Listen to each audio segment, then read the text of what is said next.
I was less than 10 minutes away from closing the biggest funding round of my career.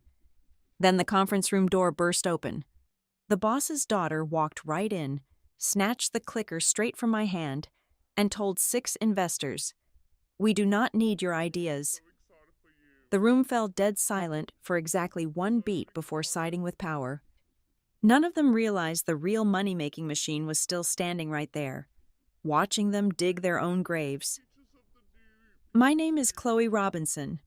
I am 34 years old, and for the last 3 years, I have poured every ounce of my professional soul into Kestrel Corridor Systems. I hold the title of Director of Network Intelligence at our corporate headquarters here in Chicago. As I stood at the head of the impossibly long mahogany conference table, bathed in the sharp, sterile glow of the projector screen, I was entirely in my element. The air in the room was overly conditioned, carrying that distinct, freezing chill of high-stakes corporate warfare. I was standing at the absolute precipice of a monumental victory.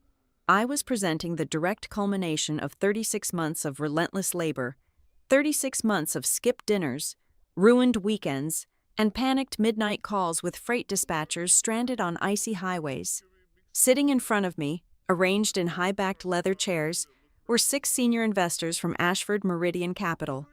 They were sharply dressed men and women who dealt entirely in abstractions, accustomed to moving hundreds of millions of dollars across global spreadsheets with the casual flick of a luxury pen. They were in our office today for exactly one reason. They were here to make a final decision on a massive growth funding round. This was a capital injection worth hundreds of millions of dollars, destined for the logistics platform that they believed Kestrel Corridor Systems had innovated. To be entirely accurate, they were preparing to fund the logistics platform that I had built from the ground up. I had just expertly navigated them through the preliminary operational data, watching their eyes widen slightly as the projected savings cascaded down the screen in crisp, undeniable metrics. I was hitting my stride, the rhythm of the pitch flowing perfectly. I clicked the remote in my hand, transitioning to the next slide. This was the crown jewel of the entire presentation. I had reached the most critical juncture of the pitch, the predictive model for bottleneck forecasting and temperature deviations within the cold chain. This was not just a theoretical algorithm or a pretty graph drawn up by the marketing department. It was a living, breathing matrix. It was a system that could predict exactly when a refrigerated truck carrying hundreds of thousands of dollars worth of sensitive pharmaceuticals was going to experience a cooling failure, hours before the driver ever saw a warning light flash on their dashboard. It was the absolute core of our value proposition, the impenetrable moat that separated Kestrel from every other logistics company on the market. I took a deep breath, preparing to walk the 6 investors through the complex exception logic that made the magic happen. Then, the heavy glass door of the conference room swung open.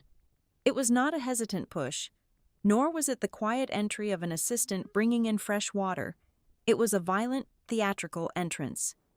Sloane Whitaker walked into the room. She was the daughter of our chief executive officer, Martin Whitaker, and she operated with the kind of frictionless, untouchable entitlement that only generational wealth and extreme nepotism can purchase. She did not bother to knock. She offered absolutely no apology for interrupting a pitch that was actively determining the financial future of the entire enterprise. Her expensive heels clicked against the polished hardwood floor, a sharp, aggressive rhythm that instantly drew the gaze of every single investor away from my data and onto her. I paused my presentation, naturally assuming she would take a seat at the back of the room, perhaps intending to observe the final moments of the pitch.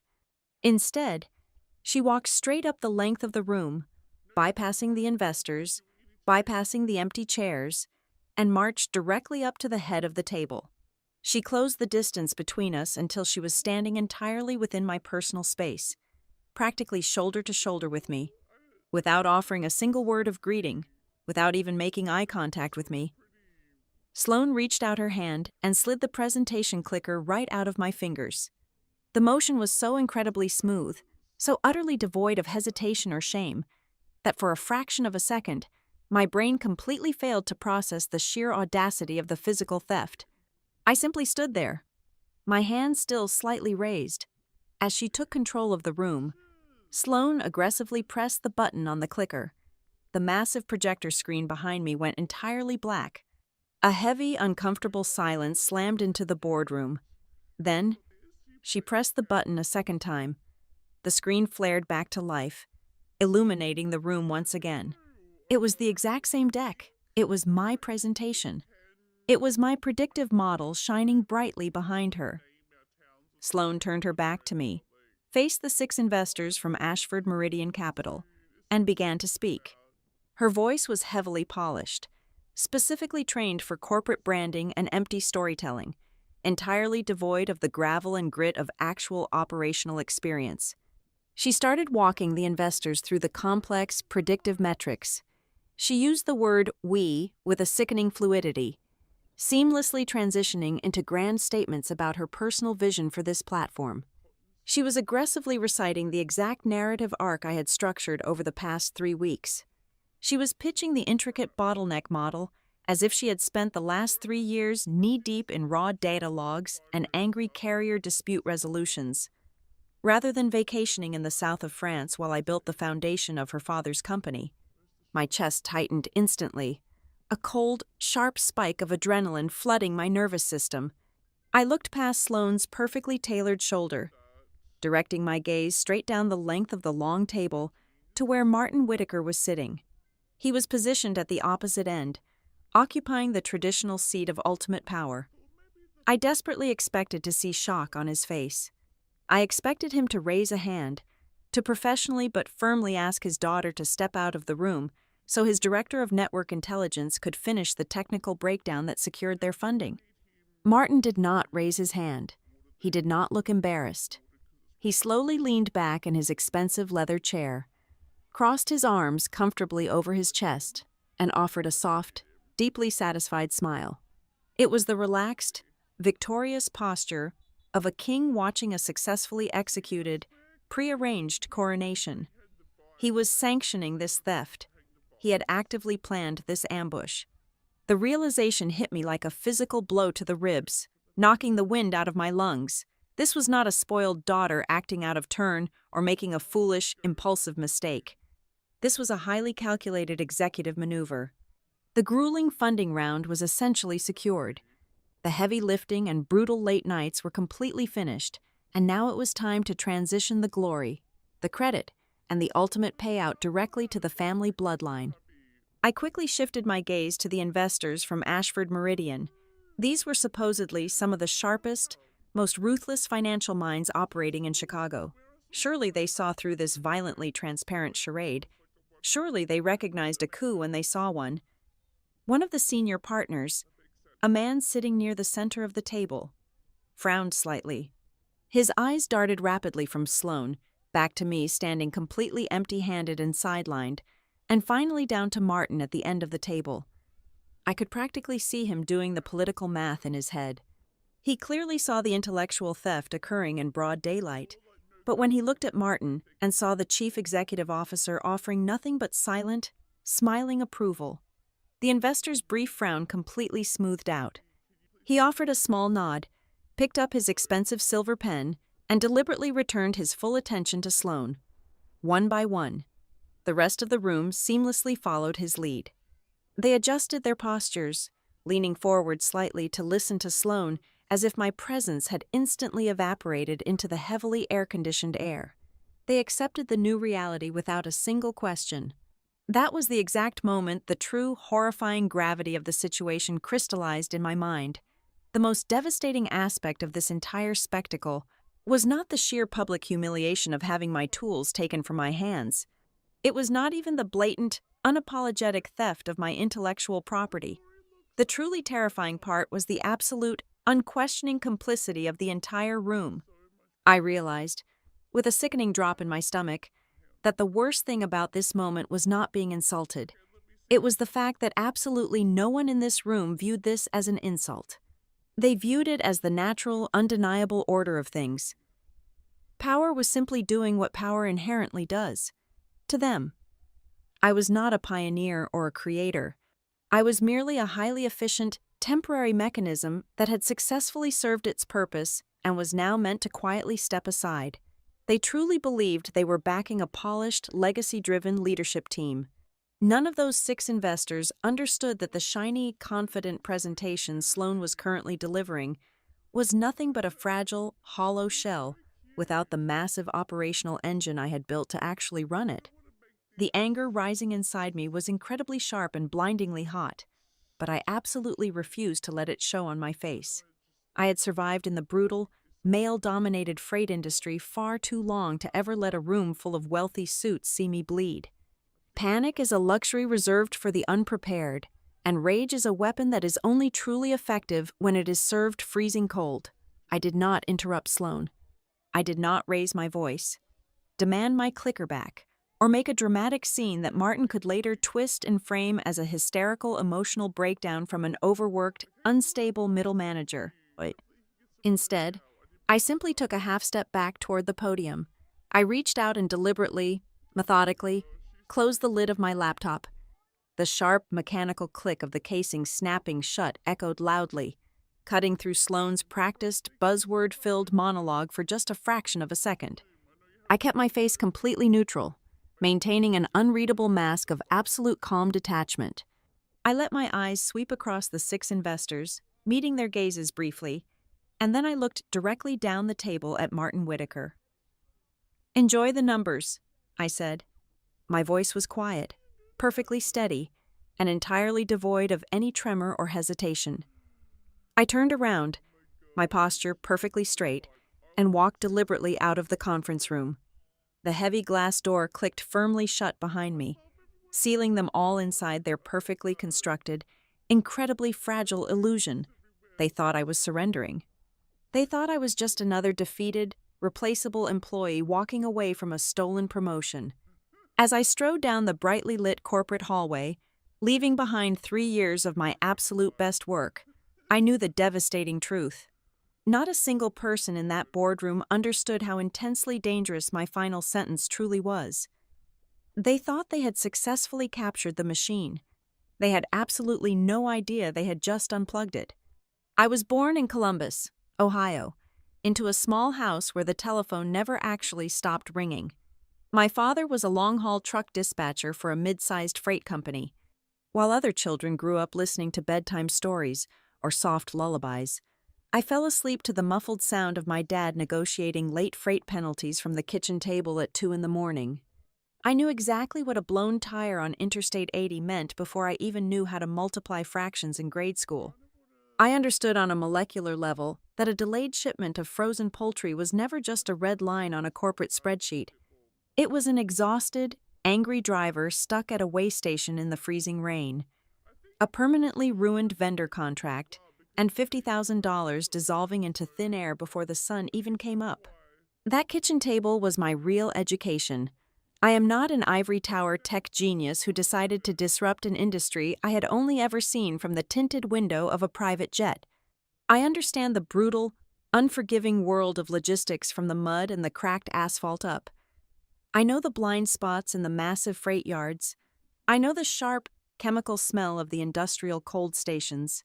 I know the veteran warehouse managers who will lie straight to your face about their dock availability just to buy themselves an extra hour of turnaround time. And I know the exact, tiny micro-deviations in a single driver's route that end up costing a logistics company $3 million in a single financial quarter. When Kestrel Corridor Systems actively recruited me away from my independent consulting firm, they did not just want a standard project manager, they were desperate for a savior. I had spent my late 20s operating completely alone, flying across the country to fix the massive operational fires that expensive, purely theoretical software firms left behind. Kestrel brought me into their Chicago headquarters with a crystal clear, explicitly stated promise. If I could successfully build a national-scale cold chain optimization platform, I would receive a substantial percentage of equity in the company. I would retain permanent executive control over the product roadmap, and my name would be stamped squarely on the primary patent filings as the sole creator. I believed their promises, and I built exactly what they asked for. Internally, the project was designated as NorthSpan. It was not merely a passive tracking tool or a pretty digital map. NorthSpan was a living, breathing, predictive ecosystem. It forecasted highway traffic bottlenecks before the local news helicopters even fueled up to take off. It calculated highly specific carrier reliability scores that factored in seasonal weather patterns, regional infrastructure decay, and historical driver fatigue. It accurately predicted dock wait times, flagged highly dangerous temperature deviations within the refrigerated trailers, mathematically assessed state inspection risks, and most importantly, generated automated rescue routing hours before the sensitive cargo actually spoiled. We ran 2 intensive initial pilot programs during the third quarter of last year. The results were not just positive, they were violently disruptive to the entire market. Northspan slashed our clients' spoilage costs by an incredible 45%. It virtually eliminated late delivery financial penalties and silenced our loudest customer complaints almost overnight. Suddenly, the experimental platform was saving the company hundreds of thousands of dollars every single week. That was the exact moment the venture capital vultures started aggressively circling the building, smelling the fresh blood of a potential billion-dollar corporate valuation. But the wealthy investors, and clearly the executive team sitting in the C-suite at Kestrel, fundamentally misunderstood why the platform actually worked. That massive operational success did not stem from one singular, brilliant algorithm hatched in a comfortable boardroom. It was born directly from thousands upon thousands of tiny, agonizing decisions I manually corrected after midnight. I spent countless nights alone in the office, staring at glowing monitors, watching the system make a logical recommendation while my gut, honed by 20 years of watching my father work the dispatch phones, told me the machine was dead wrong. When the polished digital dashboard claimed a route through the mountains was perfectly clear, but the local independent dispatchers warned of a sudden, unseasonal freeze. I manually overrode the system. The single most valuable asset I created for Kestrel was not the sleek user interface or the colorful performance charts the marketing department loved putting on their investor pitch slides. The true, irreplaceable beating heart of Northspan was the exception matrix. The exception matrix was a massive, intricate web of contingency logic rules specifically designed to handle the unpredictable, messy chaos of physical reality. I built it line by excruciating line, utilizing raw field data, thousands of handwritten notes taken during panicked phone calls with drivers on the road, and deep operational experience that simply did not exist in any corporate training manual or computer science textbook. It taught the software how to think exactly like a desperate, seasoned dispatcher trying to save $1 million load of volatile medical supplies in the absolute middle of a Category 4 blizzard. It was the living ghost in the machine, and from a strictly legal standpoint, that ghost belonged entirely to me. Before I ever picked up a pen to sign Kestrel's lucrative offer letter, I made absolutely sure my legal armor was completely impenetrable. During my grueling years as an independent consultant, I had developed a highly specific foundational logic framework, a proprietary architecture for predictive freight routing. When I officially joined Kestrel, I brought that heavy framework in with me. In my thick employment contract, buried deep in the appendices where no executive ever bothers to read, is a heavily vetted document labeled Exhibit B. It explicitly lists that core logic framework as my prior-owned intellectual property. Under the strict terms of Exhibit B, Kestrel Corridor Systems is merely granted a temporary, revocable license to use that architecture strictly for internal operations. They do not own the concrete foundation of the system. They merely rent the ground it is built upon. For the first 2 years of my employment, Martin Whitaker treated me like absolute royalty. He paraded me into high-level board meetings and proudly introduced me to stakeholders as the absolute backbone of the entire product line. He looked skeptical investors dead in the eye and told them my brain was the sole reason Kestrel was pulling so far ahead of the national competition. But as the pilot numbers skyrocketed and the very real prospect of a 9-figure funding round became a tangible reality, the atmosphere in the executive suite began to aggressively shift. The public praise slowly evaporated into the heavily conditioned air. The term backbone entirely stopped being used in my presence. As we moved closer to the final pitch for the massive capital injection, I started noticing highly calculated, subtle changes. My name was quietly left off the bottom of internal strategy memos. When the corporate legal department circulated the initial rough drafts for the intellectual property filings, my title was suddenly listed under secondary contributors, rather than the primary software architect. I watched it happen in real time, silently documenting every single omission, every altered email thread, and every strategically rewritten meeting minute. I saw the massive corporate machinery slowly, deliberately isolating the creator from the creation, preparing to sanitize the rough edges of the product for a cleaner, more easily marketable legacy narrative. They desperately wanted the brilliant system, but they absolutely did not want the blue-collar dispatcher's daughter owning a massive, undeniable piece of their impending fortune. They wanted the magical exception matrix, completely forgetting that the matrix only worked because I was the only person in the building constantly feeding it the ugly, unvarnished truth of the American highway system. Sloan Whitaker was parachuted into the corporate hierarchy with the aggressively vague title of Vice President of Strategic Growth. Prior to arriving at her father's logistics empire, her entire professional resume consisted of a few years spent managing corporate branding for a boutique public relations agency in New York City. She had never dispatched a single flatbed truck. She had never negotiated a volatile freight rate. And she certainly had never managed a logistical crisis when a refrigeration unit failed in the middle of the Arizona desert. When she first arrived, she expertly played the role of the eager, harmless observer. I just want to understand the product deeply enough to tell a compelling story to our investors. She told me over a remarkably expensive lunch during her first week. I completely bought the narrative. I genuinely believe she was only there to translate my brutal, unglamorous operational data into shiny, palatable marketing copy for the venture capital firms. I did not view her as a threat because she fundamentally lacked the technical vocabulary to be one, but the nature of her curiosity began to shift rapidly, taking on a highly unnatural trajectory. A typical marketing executive asks about the total addressable market size, the projected recurring revenue streams, or the quarterly customer acquisition costs. Sloan completely ignored the financial projections. Instead, she started shadowing my daily routines, pulling up a chair next to my workstation and asking deeply structural questions. She did not care about the sales pitch. She cared about the engine. She asked incredibly specific questions about the manual override windows. She demanded to know the exact mathematical weighting I applied to the carrier trust scores. How exactly do you determine the precise moment when the machine needs to yield to human intuition? She asked me one Tuesday afternoon, her expensive pen hovering over a leather-bound notebook. I assumed she was just being remarkably thorough, attempting to grasp the nuance of the software for the impending pitch. I walked her through the complex mechanics, explaining the specific data thresholds where the automated algorithm deliberately pauses and flags a human dispatcher for a final decision.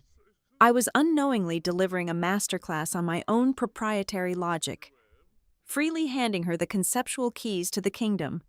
Then came the relentless requests for digital access. It started as a trickle and quickly turned into a flood. She asked for view-only permissions to the main investor pitch deck, which made logical sense for her role. But then she formally requested administrative access to the live beta testing dashboards. A week later, she asked the information technology department for the raw, unfiltered data logs covering the previous 90 days of system operations. I authorized every single request, completely blinded by the overwhelming pressure of preparing for the funding round. The most invasive request came when she specifically asked for copies of my personal, handwritten call notes.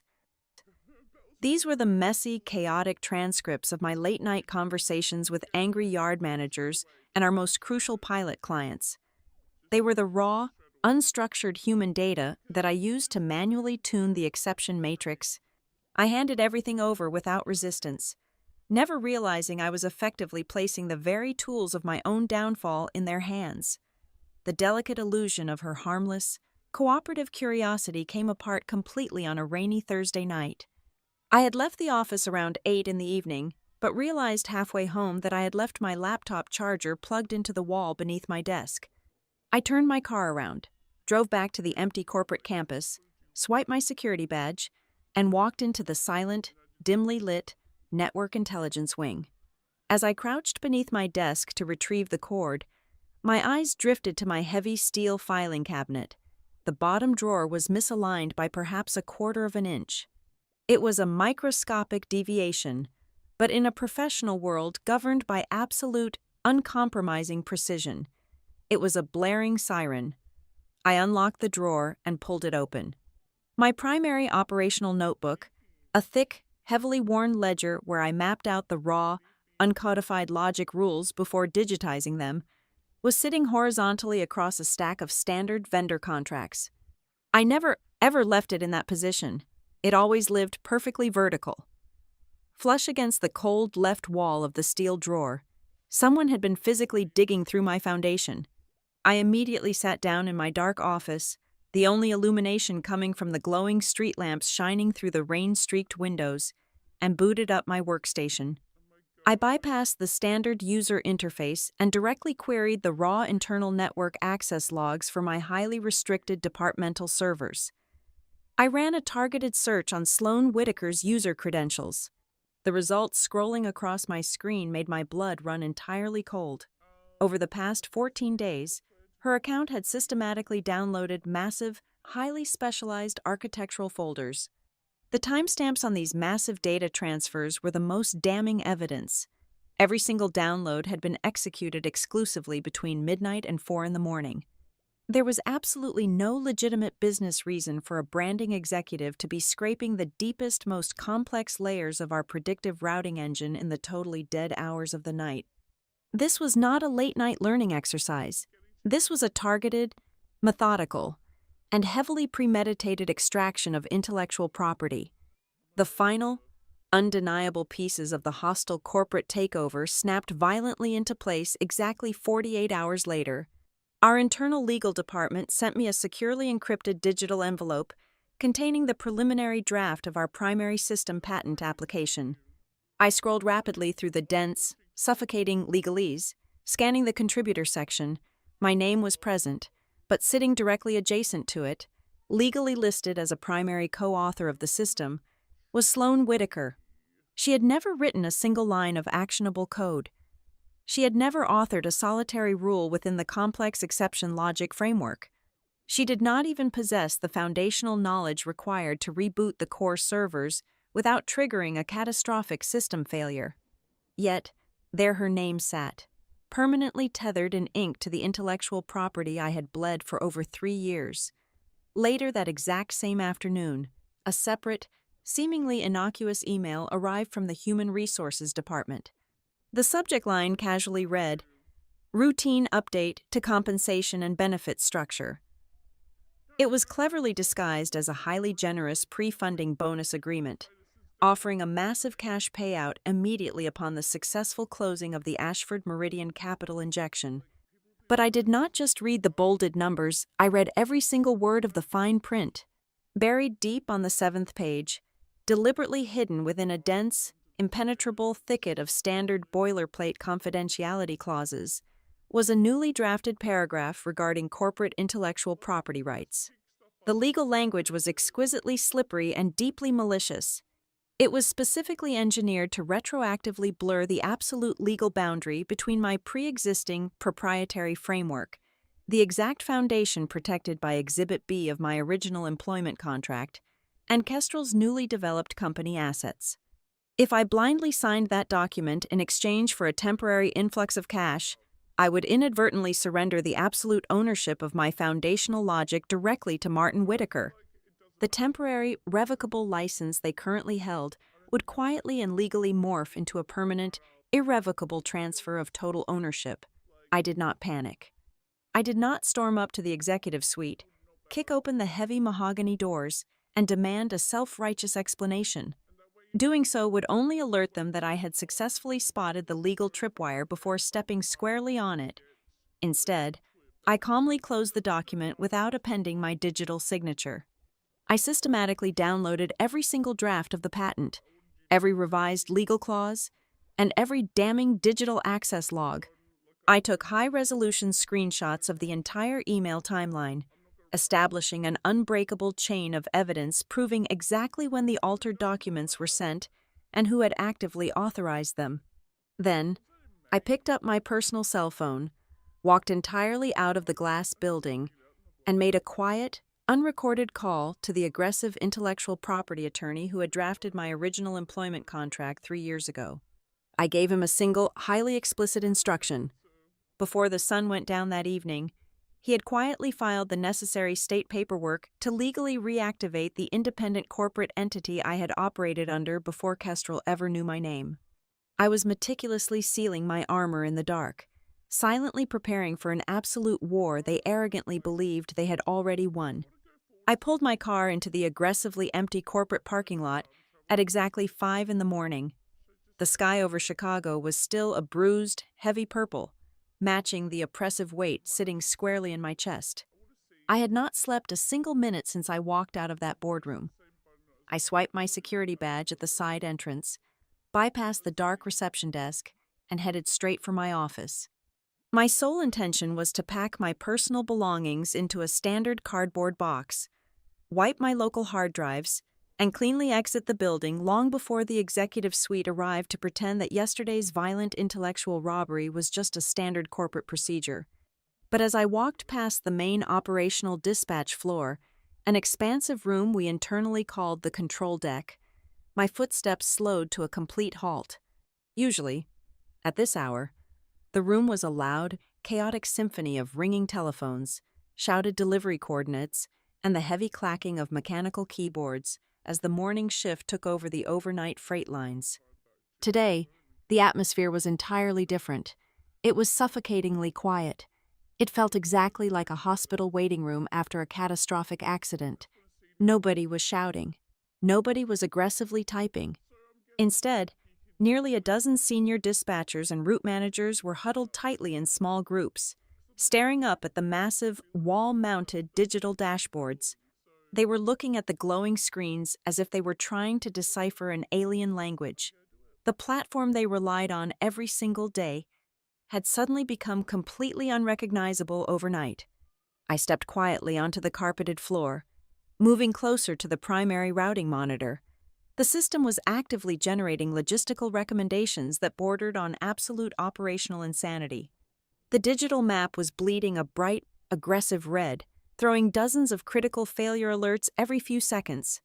I watched in grim fascination as the primary algorithm confidently instructed a fully loaded refrigerated truck, carrying hundreds of thousands of dollars in frozen pharmaceuticals, to route directly into a regional distribution center where every single unloading slot had been fully booked for the last 48 hours.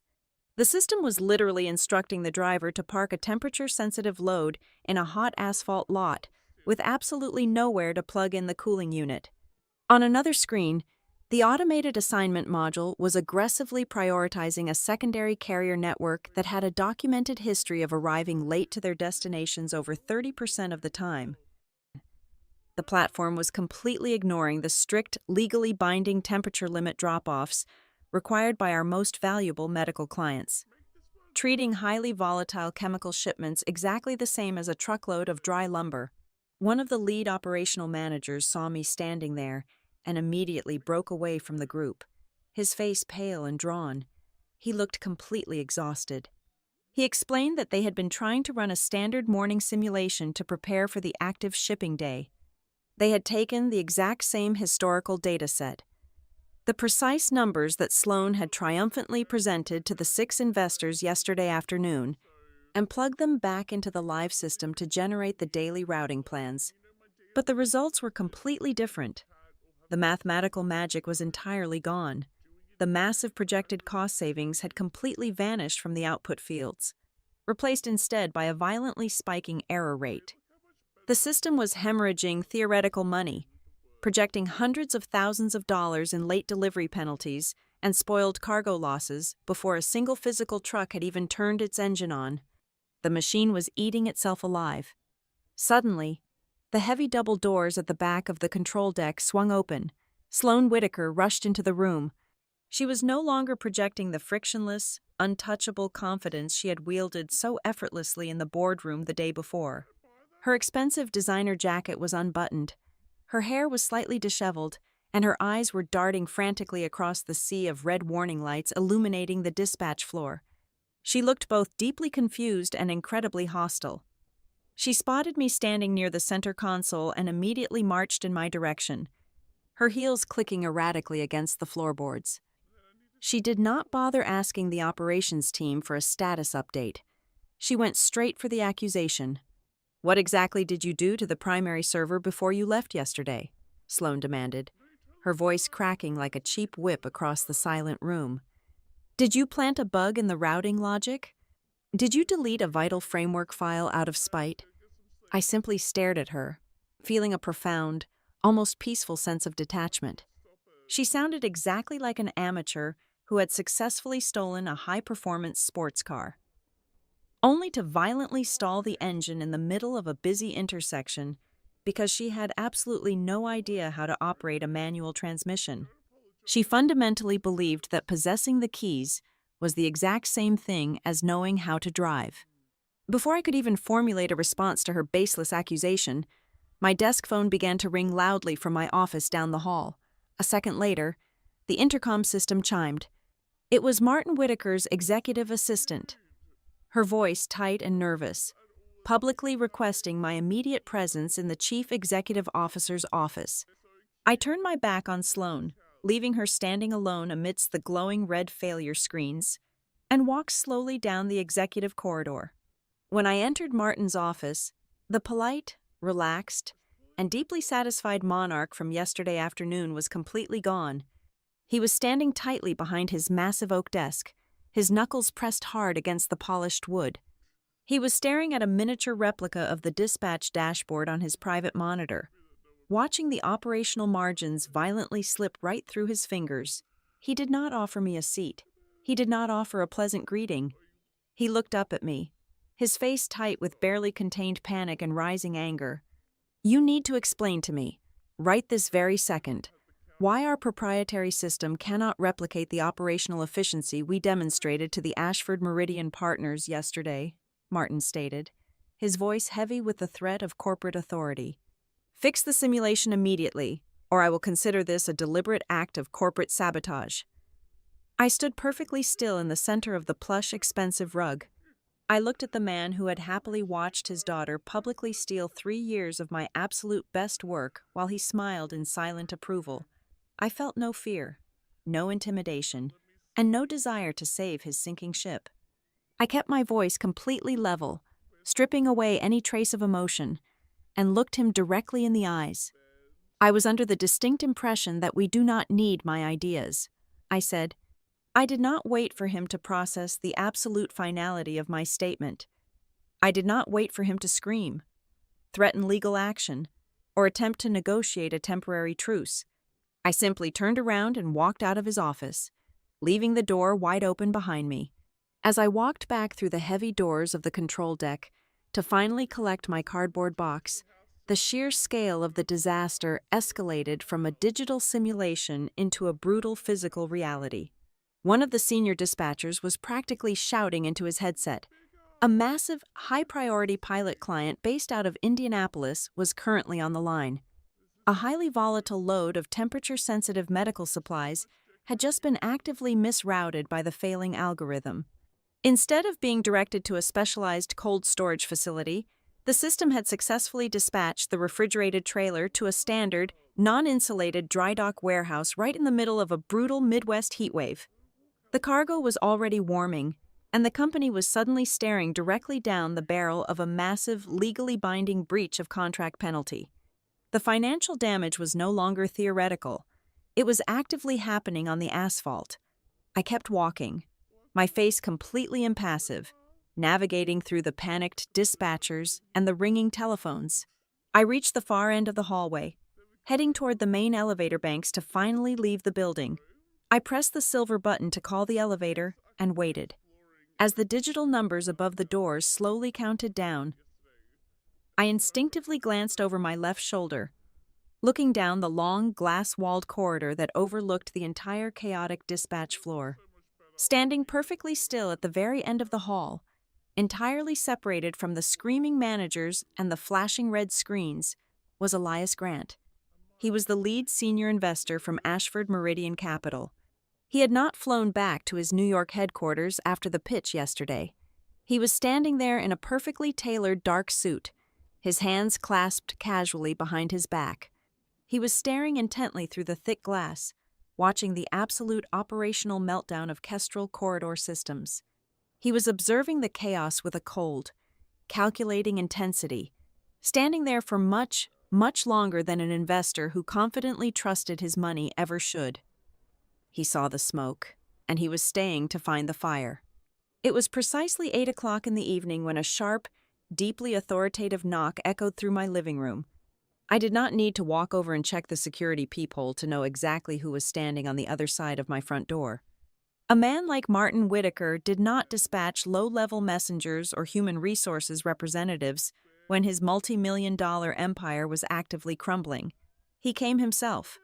I unlocked the deadbolt and pulled the heavy door open.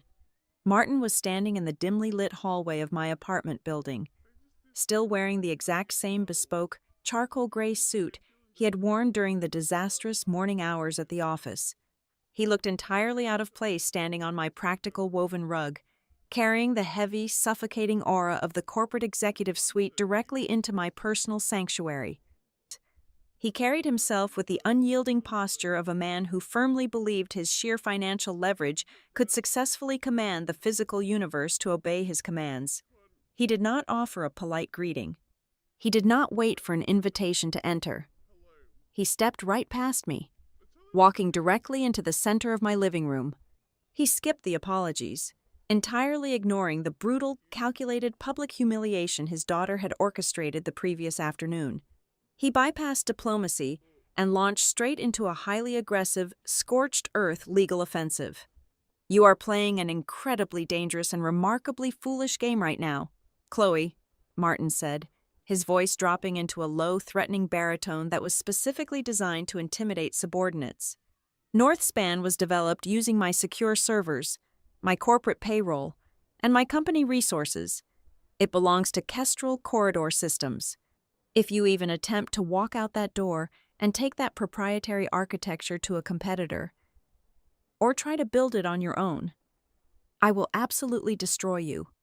I will bury you in litigation. I will personally ensure you spend the next 10 years of your life entirely bankrupt, fighting a legal team that costs more per hour than you have made in your entire career." I did not flinch. I did not raise my voice, and I absolutely refused to engage in a theatrical screaming match.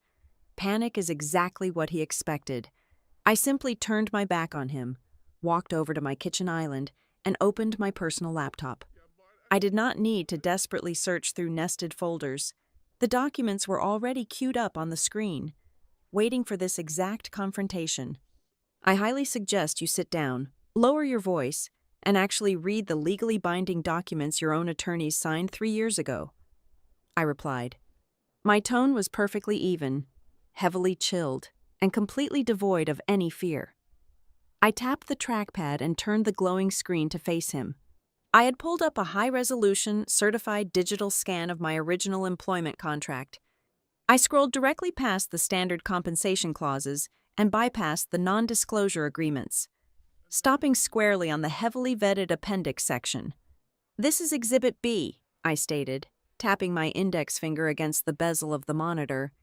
"It explicitly details the foundational logic framework I owned and operated long before Kestrel ever learned my name. It is legally registered as the Threadline Exception Matrix. Kestrel Corridor Systems never actually owned the foundational architecture of the product. You were merely granted a limited, highly conditional internal use license. And according to paragraph 4, subsection C, that license is entirely contingent upon my active, primary role in managing the system architecture."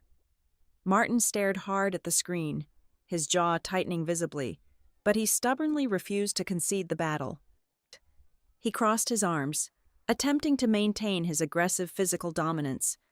"A vague clause about prior frameworks will not protect you from corporate espionage charges," he shot back, though his voice had lost a fraction of its absolute certainty. I tapped the keyboard again, instantly minimizing the contract and bringing up a meticulously organized timeline of internal communications. I was systematically dismantling his defense, piece by piece. If you truly want to discuss intellectual property theft, we can absolutely start right here on this screen, I said coldly. These are 24 separate emails sent from Sloan over the past 6 weeks. She repeatedly requested highly sensitive, foundational technical documents. In her own written words, she explicitly stated she needed to review them solely to learn the system and support the investor pitch. She deliberately used the false guise of corporate education to systematically strip mine my operational data. I did not give him a single second to formulate a counter-argument. I immediately executed the next move, pulling up the most damning piece of evidence I possessed. Furthermore, I continued, my voice cutting through the quiet room like a scalpel, this is the raw digital draft of the primary patent application your legal department attempted to quietly force through yesterday. And right next to it is the hidden system metadata file attached to that exact document.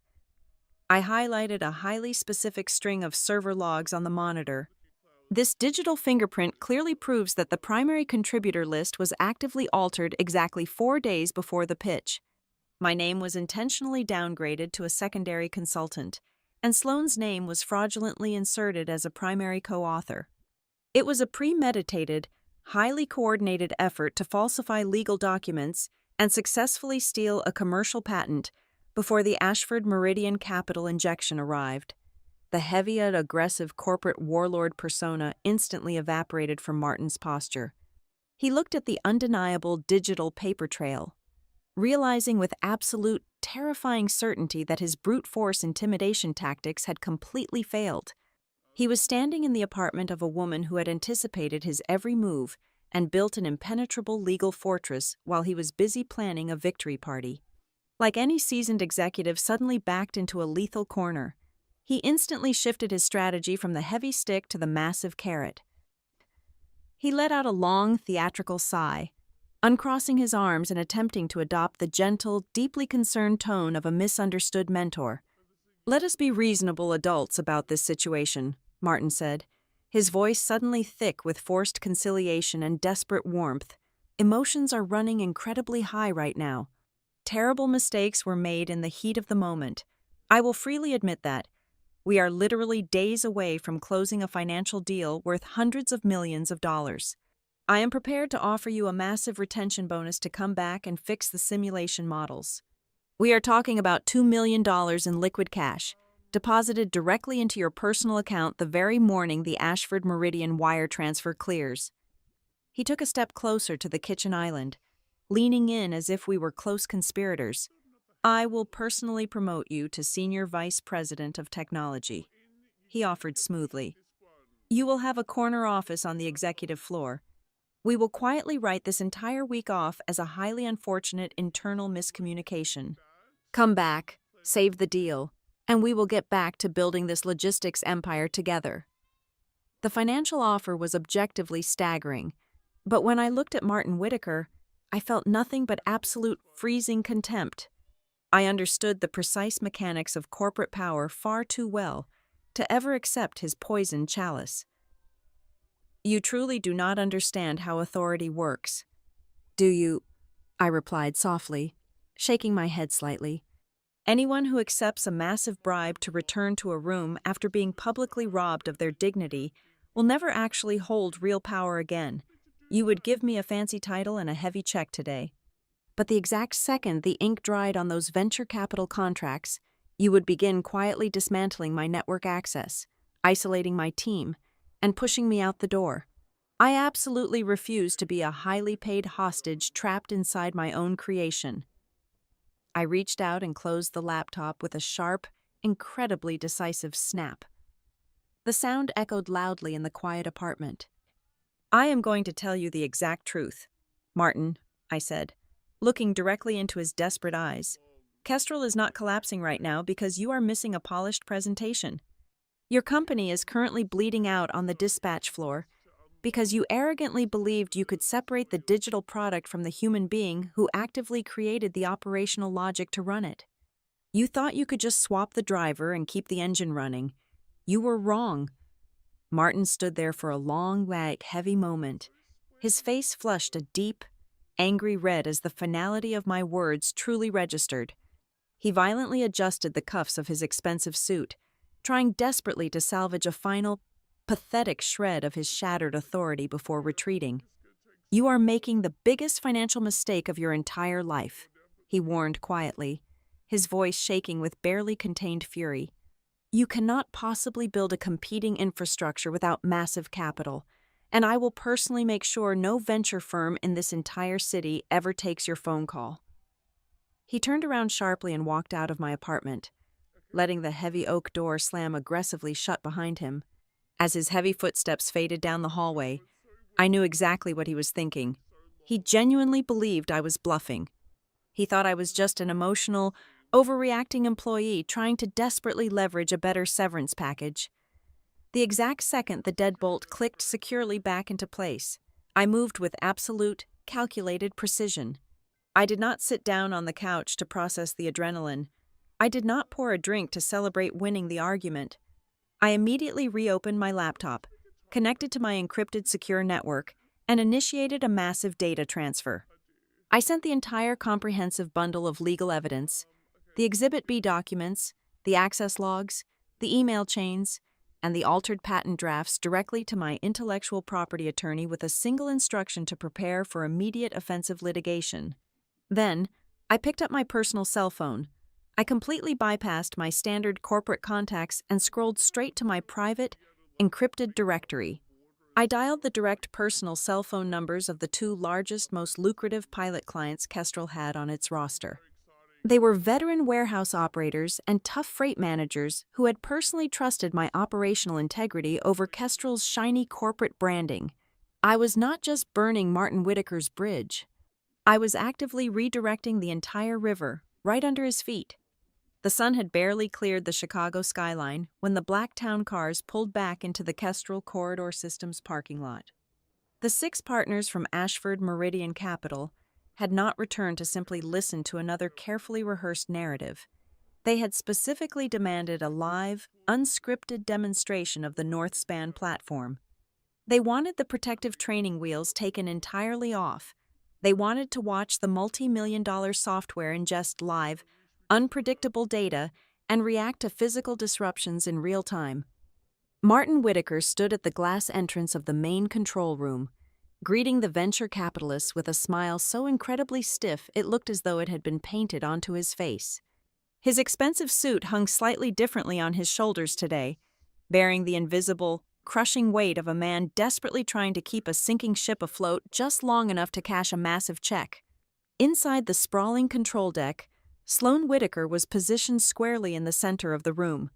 She stood before the primary projection monitors with her hands resting confidently on her hips, projecting an aura of complete control, as if my existence in that exact spot 24 hours earlier was nothing but a collective hallucination. For the first 10 minutes, the demonstration proceeded with a deceptive, frictionless calm. The digital map of the United States glowed a reassuring blue, tracking thousands of active freight routes without a single anomaly. The daily baseline traffic patterns were stable, and the weather across the primary shipping corridors remained clear. Sloane pointed elegantly at the screen, smoothly reciting her memorized talking points about automated efficiency and algorithmic harmony. Then, the physical world decided to violently intervene. A massive, unseasonal storm front suddenly stalled over Missouri, dumping freezing rain directly onto Interstate 70. Simultaneously, a severe labor shortage hit a critical transfer hub just outside of St. Louis, drastically slowing down the unloading speeds. It was the exact type of compounding operational nightmare that routinely broke standard logistics software in half. The live data feeds poured into the Northspan servers. I knew exactly what the system was supposed to do. The exception matrix I had built should have immediately recognized the dual threat scenario. It should have dynamically rerouted the temperature-sensitive cargo north through Iowa, instantly absorbing the slight mileage increase to completely bypass the frozen highway and the congested docks.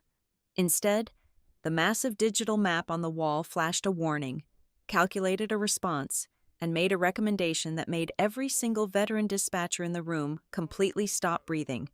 The system actively suggested pushing over 24 refrigerated trucks directly into the Missouri storm corridor. Even worse, it ordered the drivers to stage their highly sensitive loads at the exact St. Louis transfer hub that was currently reporting an 8-hour unloading delay. It was not just an inefficient route, it was a guaranteed catastrophic failure. It was practically begging for ruined cargo and massive financial penalties. Elias Grant, the lead investor, stepped closer to the glowing monitors. He did not look at the colorful interface. His eyes were locked directly onto the raw carrier assignment data scrolling down the right side of the screen. "Ms. Whitaker," Elias said, his voice cutting through the quiet hum of the control room with absolute precision. "Could you explain the system's logic here? Why is Northspan currently prioritizing this specific secondary carrier for the reroute? Their historical on-time delivery metric has dropped by 14% over the last 3 weeks, and they clearly do not have the specialized insulation required for extended dwell times in freezing weather." Sloan froze. The confident, polished executive persona shattered instantly. She stared blankly at the complex data cascade, her eyes darting desperately across the numbers as if hoping a convenient, simple answer would magically highlight itself on the monitor. "Well," Sloan began, her voice suddenly tight and noticeably higher in pitch. "The system utilizes a dynamic, synergistic routing paradigm. It looks at the holistic picture of the freight network to optimize our strategic bandwidth." She was throwing empty, meaningless corporate buzzwords at a man who spent his entire life tearing apart complex business models.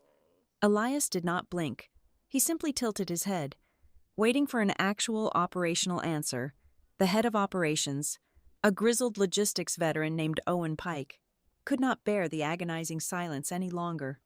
He stepped forward, desperately trying to throw a lifeline to the chief executive officer's drowning daughter. "What Sloan means to say," Owen interjected nervously, "is that the algorithm is temporarily prioritizing the carrier's lower baseline rate to offset the projected fuel surcharge caused by the weather delay." Elias slowly turned his gaze from Sloan to Owen. "But prioritizing the lower baseline rate directly violates the strict temperature control covenants you hold with your medical clients. A cheaper truck does absolutely no good if the pharmaceuticals inside freeze solid while waiting 9 hours at a congested dock. The person who pitched this product yesterday explicitly stated the exception logic automatically overrode cost-saving measures when specialized cargo faced environmental risks. Why isn't the exception logic firing?" The more Owen tried to technically explain the failure, the more he inadvertently exposed the massive, gaping hole in the room.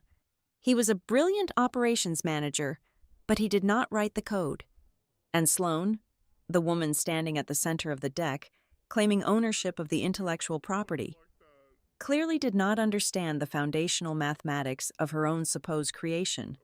Before Owen could formulate another defensive excuse, a secondary dashboard mounted on the far wall began flashing a brilliant, aggressive yellow. A critical system notification scrolled violently across the screen. It read, "Field Data API connection severed. Switching to audit-only mode." Elias pointed directly at the flashing yellow text. "What does that mean?" Martin Whitaker finally stepped forward. His face flushed a deep, panicked crimson. "It is just a minor connectivity glitch, Elias, a simple server handshake issue. Our engineering team will have it patched in 5 minutes." But Elias Grant was not a fool. He knew exactly what audit-only mode meant in a live software environment. It meant the artificial intelligence was completely blind. The vital data pipelines feeding real-time dock times, driver hours of service limits, and sudden weather shifts into the system had been abruptly cut off. The algorithm was no longer allowed to make active, real-time adjustments. It could only passively record the massive failures as they happened. The investors did not need a detailed technical autopsy to understand what they were witnessing. They simply watched the human reactions in the room. They saw Martin Whitaker desperately talking in rapid, nonsensical circles, trying to smother the fire with aggressive, baseless confidence. They saw Sloan Whitaker completely lose her temper, snapping defensively at the senior dispatchers to manually fix the routes the computer was actively destroying. They realized, with absolute financial clarity, that they had been aggressively sold a beautifully painted shell. The impressive engine they had been promised was entirely missing. Kestrel Corridor Systems possessed a massive logistical platform, but they had violently alienated the only person who actually possessed the keys to drive it.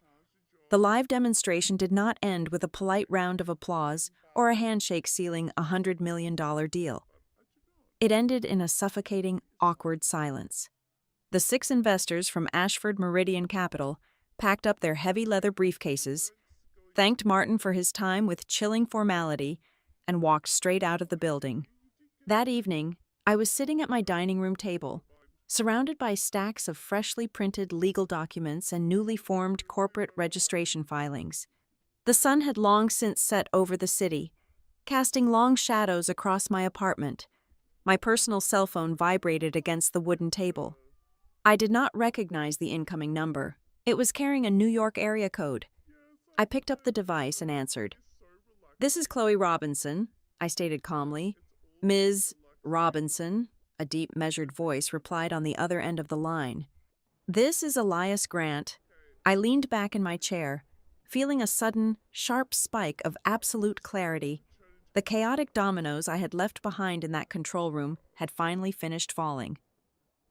"Hello, Mr. Grant," I replied, keeping my voice perfectly neutral. He did not offer any small talk. He did not ask how my evening was going or apologize for the horrific events of the previous day. He simply delivered a single as calculated sentence that changed the entire trajectory of the corporate war. "I think we need to talk somewhere without Mr. Whitaker." I did not invite Elias Grant and his investment group to a downtown high-rise or a rented conference room at a luxury hotel. I told them to meet me at an independent cold storage facility just outside the city limits of Joliet. It was a massive, brutally functional building operated by a former logistics partner who implicitly trusted my operational integrity over Kestrel's shiny corporate branding. When Elias arrived with 3 of his senior partners, the contrast was immediately jarring. They stepped out of their black town cars wearing tailored wool overcoats and expensive leather shoes, stepping directly onto heavily scuffed concrete floors. There were no plush leather chairs, no frosted glass walls, and no perfectly balanced air conditioning here. The air inside the warehouse was biting and sharp, filled with the heavy industrial hum of massive Freon compressors and the piercing, rhythmic backup alarms of yellow forklifts moving towering pallets of frozen goods. This was the actual, unforgiving ground floor of the freight industry. This was exactly where the people who lived and died by minute operational decisions did their grueling work. I had set up a rugged, field-grade monitor on top of a makeshift desk constructed from empty wooden shipping pallets. I did not offer the wealthy investors bottled water and glass, and I certainly did not provide a glossy marketing brochure. I simply pressed the power button and woke up the screen. "Welcome to Threadline Freight Intelligence," I said, my voice projecting clearly over the ambient, industrial noise of the warehouse. "What you are looking at right now is a completely legally unencumbered, clean room version of the predictive architecture. It is built entirely upon the pre-existing foundational framework that I legally own. I have populated this live environment with open-source public data, privately licensed weather metrics, and real-time feeds from an independent partner network that I personally built from the ground up. I did not bother giving them a pretty, heavily rehearsed presentation filled with empty corporate synergy buzzwords. I knew exactly what these deeply analytical men needed to see to completely believe me. Yesterday afternoon, Kestrel Corridor Systems tried to sell you a highly polished, heavily sanitized interface," I continued, typing a rapid sequence of commands into my keyboard. "This morning, you personally witnessed that exact interface fail catastrophically when forced to navigate a live, compounding variable disruption. So we are going to run that exact same disastrous scenario right now. Live on this screen." I loaded the precise, agonizing parameters that had caused the Kestrel control room to completely melt down just a few hours prior. I inputted the massive, unseasonal storm front stalling directly over Missouri. I layered in the severe, unexpected labor shortage and the resulting 8-hour unloading delay at the critical St. Louis transfer hub. I hit the execute command. We all stood in the freezing warehouse and watched the rugged monitor. The threadline system did not hesitate for a fraction of a second. It did not flash an audit-only warning. It did not freeze. And it absolutely did not order 20 heavily loaded refrigerated trucks to drive directly into a frozen, paralyzed parking lot. Instantly, the exception matrix recognized the compounding threat level. The digital map illuminated a clean, highly efficient alternate route in bright green. The system automatically rejected the secondary carrier with the declining on-time history, completely ignoring their artificially low baseline rate. Instead, it dynamically reassigned the critical, temperature-sensitive medical loads to a specialized, slightly more expensive regional carrier that possessed the exact thermal insulation required to survive the bitter cold. Then, it successfully routed the entire newly formed convoy north through Iowa, completely bypassing the Missouri storm and avoiding the crippled St. Louis hub entirely. It flawlessly preserved the strict temperature window. It completely bypassed the physical operational bottleneck.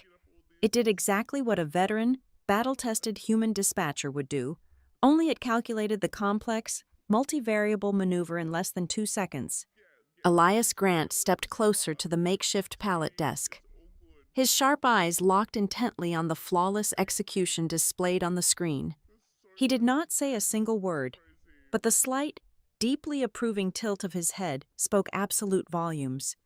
To drive the final nail completely through the board, I turned away from the glowing screen and gestured to 2 men standing quietly near a massive loading bay door. "This automated system is not magic," I told the investors, my voice steady and completely unshakable. "It is built on decades of hard-earned, practical reality." The first man walked forward into the light. He was a veteran freight dispatcher with over 20 years of grueling experience moving volatile cargo across the unpredictable Midwest corridors. The second man was the primary operational manager for this exact cold storage facility, one of the original pilot clients who had personally trusted my platform long before the venture capital money arrived. "Mr. Grant," the warehouse manager said, extending a heavily calloused hand to the lead investor, "I can personally confirm to you that the core logic rules governing dock wait times and thermal deviations inside this system were explicitly written by the woman standing right in front of you. We spent dozens of hours on the phone, late into the night, translating the brutal physical realities of my loading bays into her digital framework. Nobody from the Kestrel executive suite ever stepped foot on my concrete floor or asked a single meaningful question about my true operational capacities." The veteran dispatcher nodded his head in firm, undeniable agreement. "The machine thinks like us because she built it to actively think like us. It knows exactly when a carrier is lying about their transit times because we specifically taught it how to spot the lie in the data." I let their raw, unpolished testimonies hang in the cold industrial air for a long moment before turning my attention back to the monitor. It was time to permanently dismantle the final, fragile pillar of Martin Whitaker's legal defense. If Kestrel Corridor Systems attempts to claim that Sloan Whitaker was a legitimate co-creator of this architecture, or if they try to leverage an altered patent application in a court of law, I want you to see the absolute, undeniable truth right now, I said. I bypassed the polished user interface and opened the raw back-end directories. I pulled up the original, unmodified metadata files for the main investor presentation deck, the predictive modeling formulas, and the core exception matrix scripts. "Look closely at the digital timestamps," I instructed, pointing directly at the dense lines of foundational code. "You can clearly see the exact timeline of creation, the historical edit logs, and the highly specific user access rights. I built the foundation of this system over 3 years ago.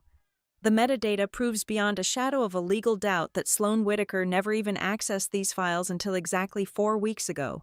She did not write a single line of operational logic. She simply downloaded my life's work in the middle of the night and fraudulently slapped her name on a legal document 48 hours before your scheduled pitch meeting." Elias scrutinized the irrefutable digital evidence scrolling across the screen. The timeline was completely locked. The lie was entirely exposed, stripped of its expensive corporate camouflage. There was absolutely no room left for plausible deniability. Then, I delivered the final, devastating reality check. I needed these men to understand exactly why Kestrel's supposedly flawless pilot programs had looked so incredibly lucrative on their glossy spreadsheets. The most important thing you need to understand about this industry, I said, my voice dropping to a serious, deeply confidential tone, is that the beautiful 99% efficiency ratings Kestrel proudly showed you yesterday were not entirely generated by the automated platform. The system is brilliant, but it is not completely autonomous yet. Many of those perfect, highly profitable pilot results only happened because I was sitting completely alone in my office at 2 o'clock in the morning, manually intervening when the beta software encountered a scenario it could not safely process. I pulled up the raw system logs from the initial pilot phase, highlighting hundreds of manual overrides attached directly to my specific user credentials. When a sudden road closure in rural Ohio threatened to completely ruin $1 million shipment of sensitive biopharmaceuticals, the system flagged it, but I made the final, critical call to reroute the trucks. Kestrel deliberately and systematically bundled all of my manual, late-night interventions into their overall platform capability metrics. They aggressively sold you a completely autonomous machine, fully knowing that I was the actual human being pulling the heavy levers behind the curtain. I looked directly into Elias Grant's eyes, holding his gaze without a single ounce of hesitation. They arrogantly thought they could simply fire the architect and keep the building standing, I stated simply. This morning, you saw exactly what happens when the machine is forced to run without its creator. Elias did not look at me like a disgruntled, emotional former employee desperately seeking a petty, noisy revenge. The cold, analytical calculation in his eyes had completely and permanently shifted. He was no longer looking at a piece of acceptable collateral damage in a standard corporate power struggle. He was looking at the only person standing in the room who actually owned a functional, battle-tested, and highly lucrative logistics business. Ms. Robinson, Elias finally said, his voice echoing slightly against the high metal ceilings of the massive industrial space.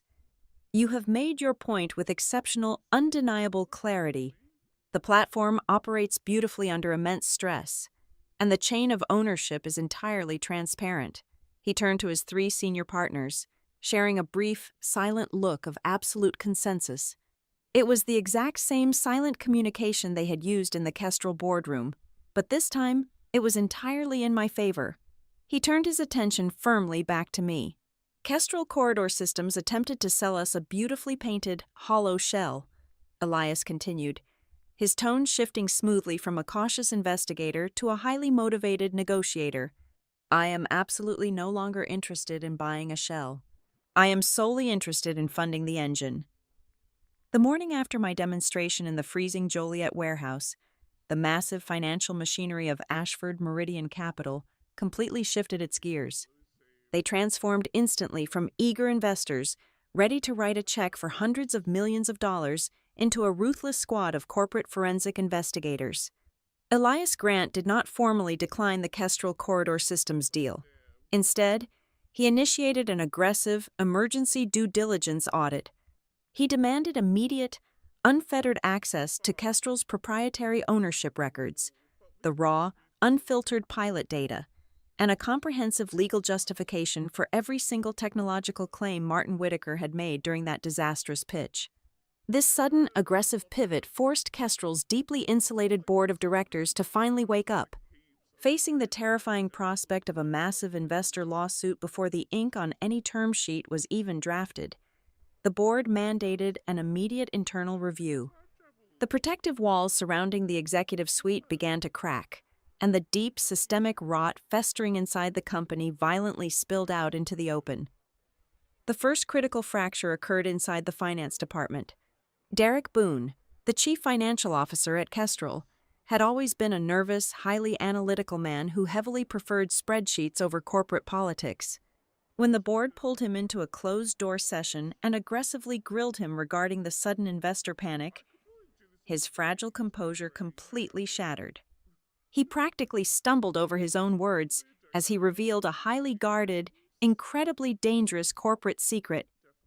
Martin Whitaker had not simply been chasing venture capital to expand the logistics platform. He was desperately hunting for a massive influx of cash to cover a catastrophic, hidden financial hemorrhage.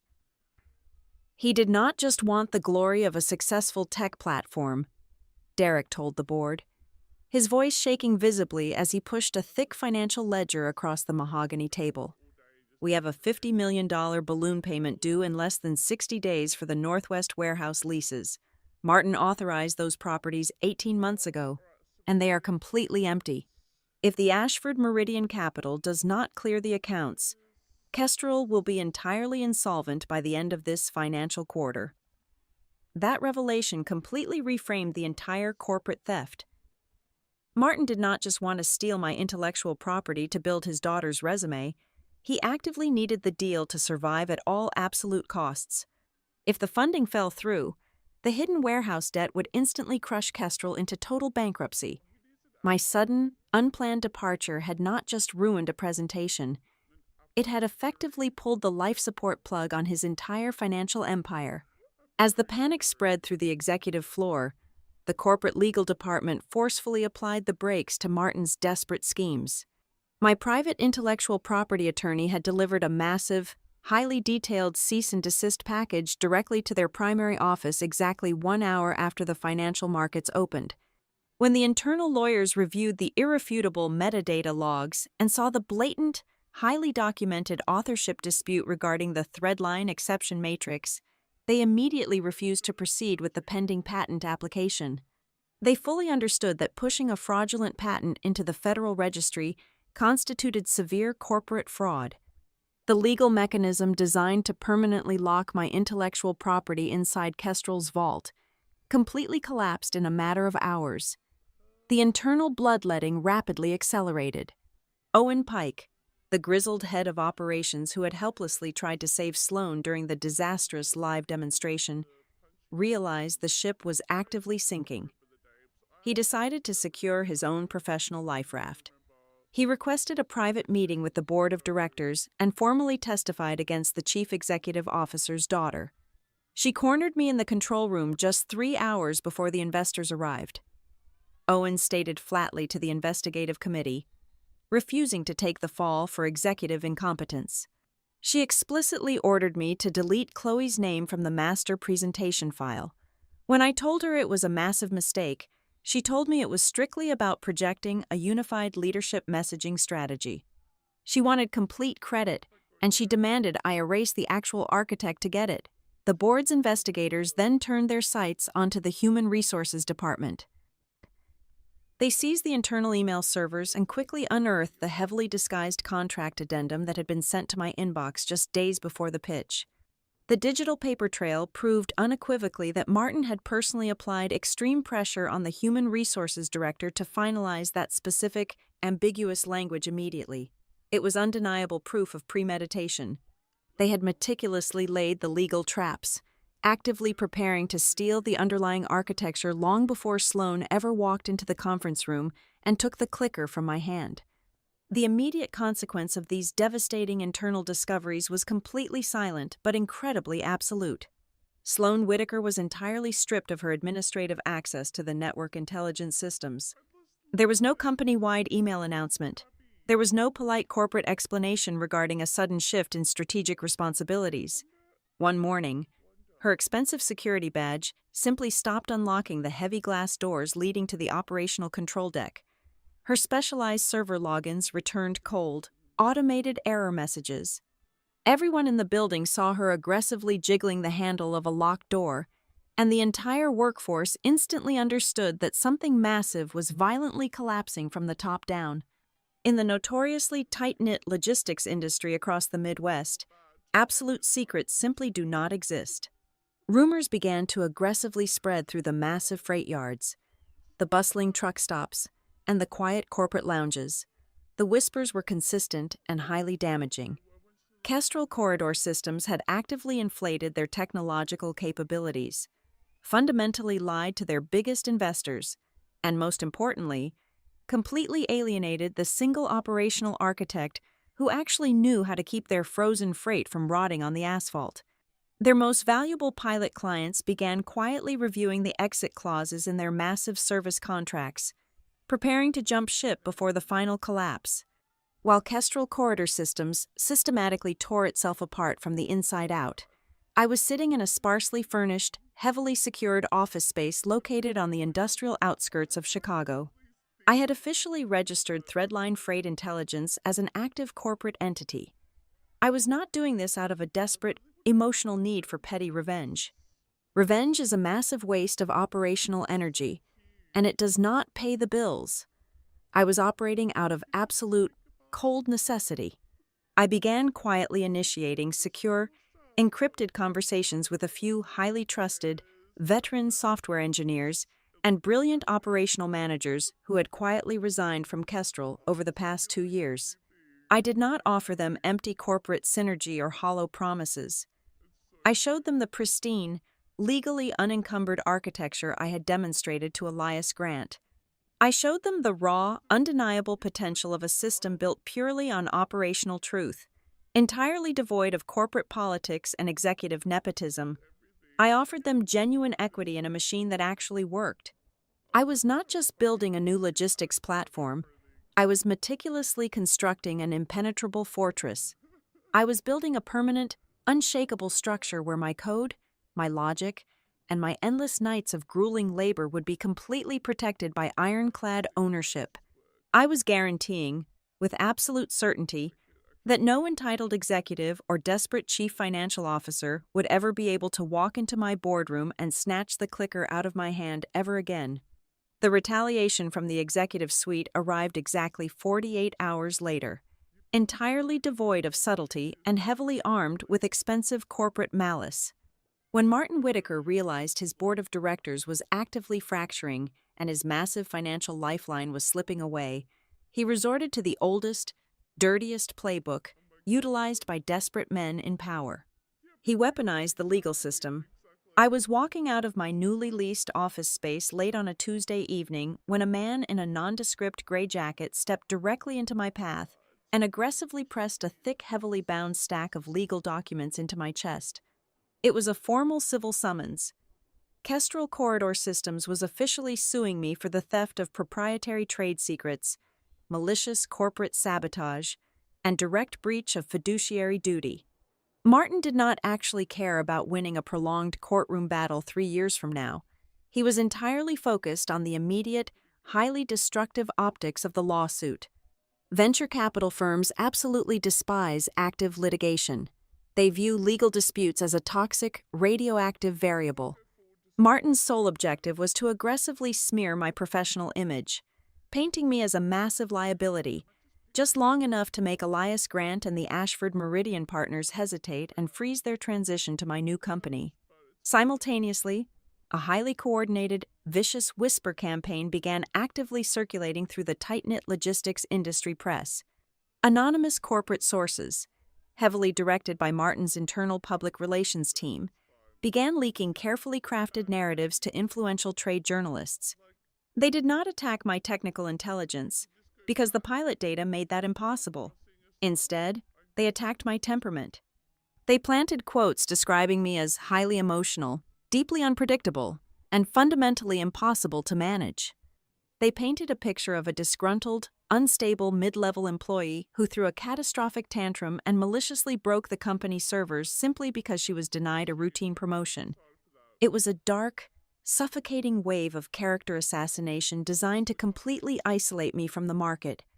The psychological pressure was immense, pulling the air right out of the room, but I absolutely refused to break my focus.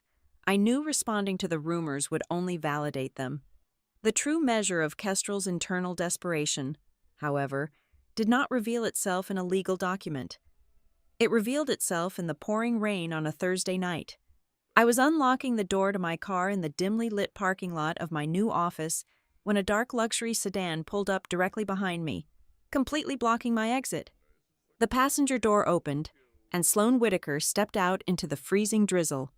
She looked absolutely nothing like the arrogant, untouchable executive who had confidently snatched the presentation clicker out of my hand just a few weeks ago. Her expensive coat was pulled tight against the wind. Her posture was defensive, and her face was drawn and hollowed out by extreme stress. The total removal of her network access and the looming threat of federal fraud investigations had completely shattered her artificial reality. She walked over to me, wrapping her arms tightly across her chest. She did not offer an apology. Her tone was a deeply unsettling mixture of lingering selfishness and desperate regret. "Did you plan all of this from the very beginning, Chloe?" Sloane asked, her voice trembling slightly over the sound of the rain hitting the asphalt. "Did you deliberately build the architecture so it would completely collapse the exact second I tried to touch it? Was this your ultimate twisted trap?" She genuinely needed to believe that I was a malicious mastermind.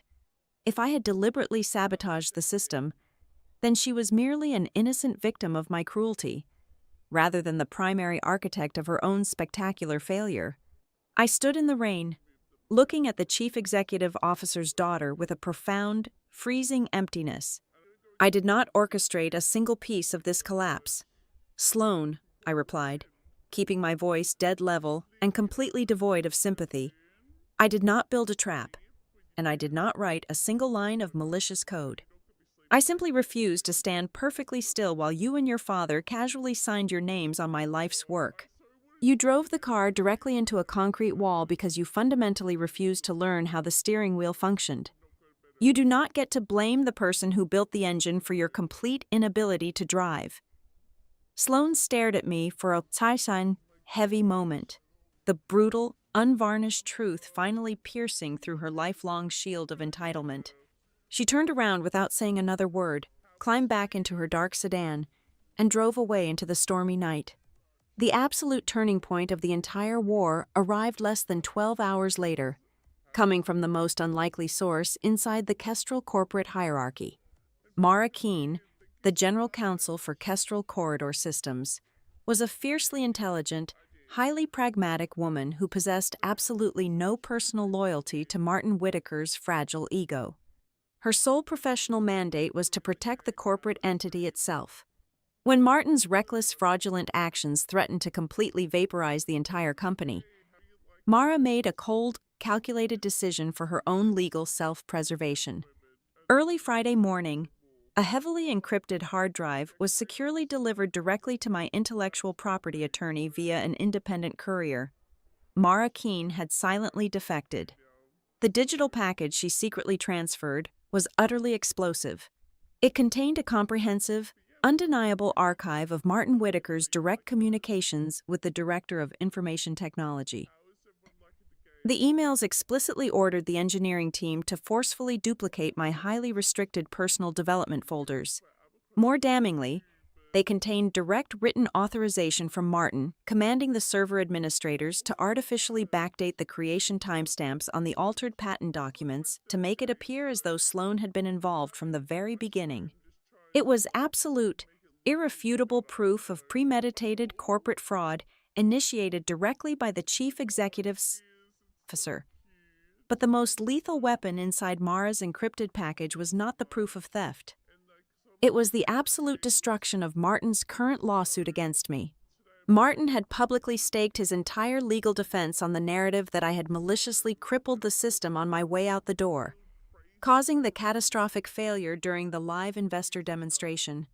He pointed to the system dropping into audit-only mode as undeniable proof of my active sabotage.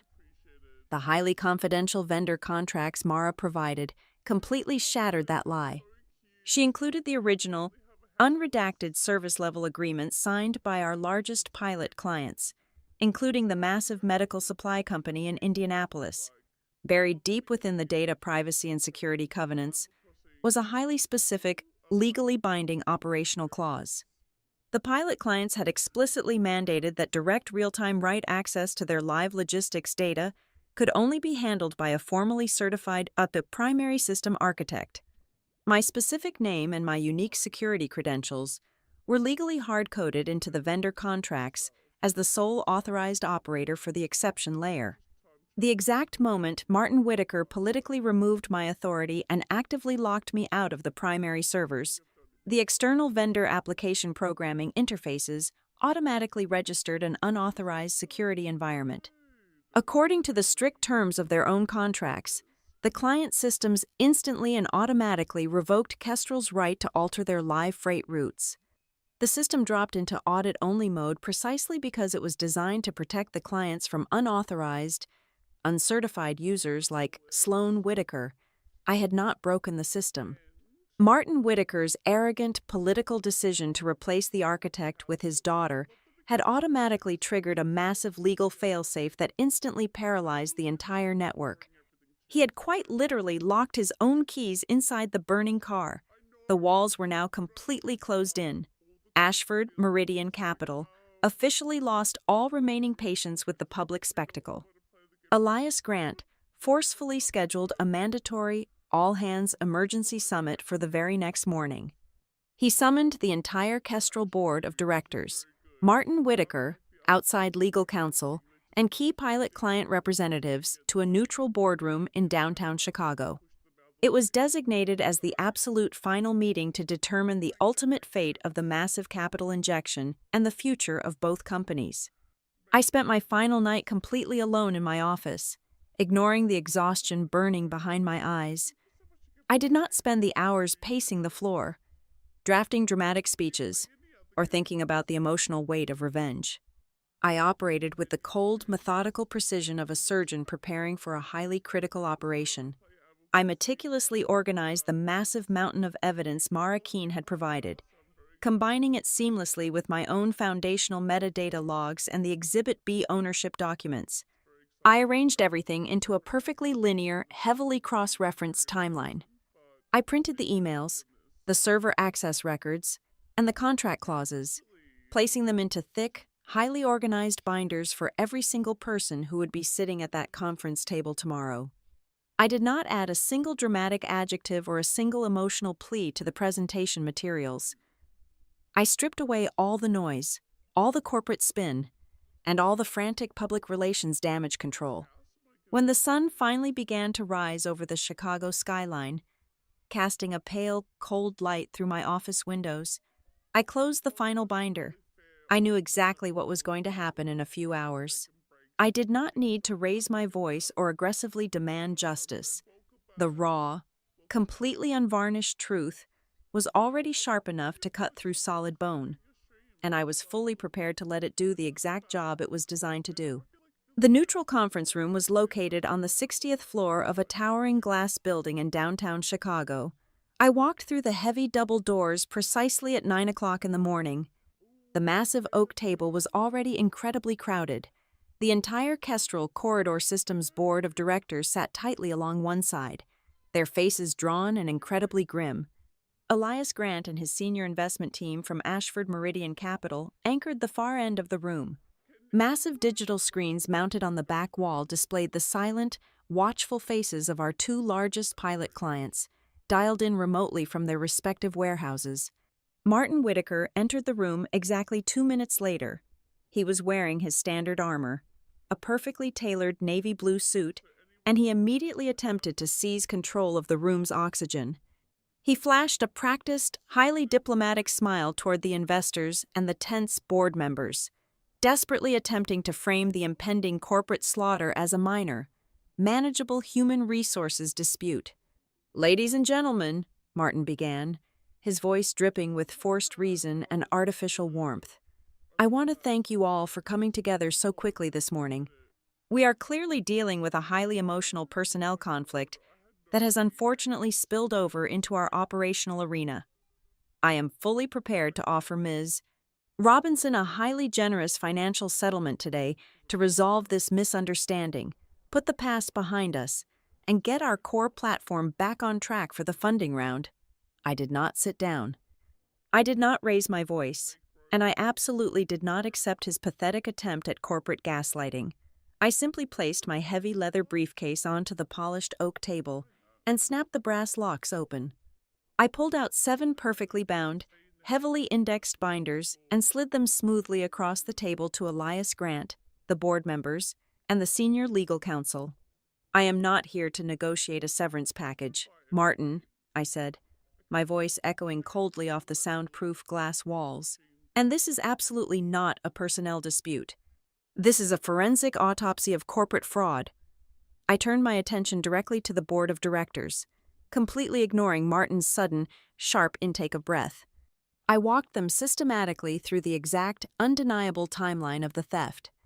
I started from the precise day, exactly 6 weeks ago, when Sloan Whitaker first requested administrative access to my personal operational folders. I directed them to page 4 of their binders, highlighting the altered server metadata of the master pitch deck. I moved to the exact minute Sloan took the clicker directly from my hand, and finally, I showed them the specific vendor contract clause that triggered the audit-only mode.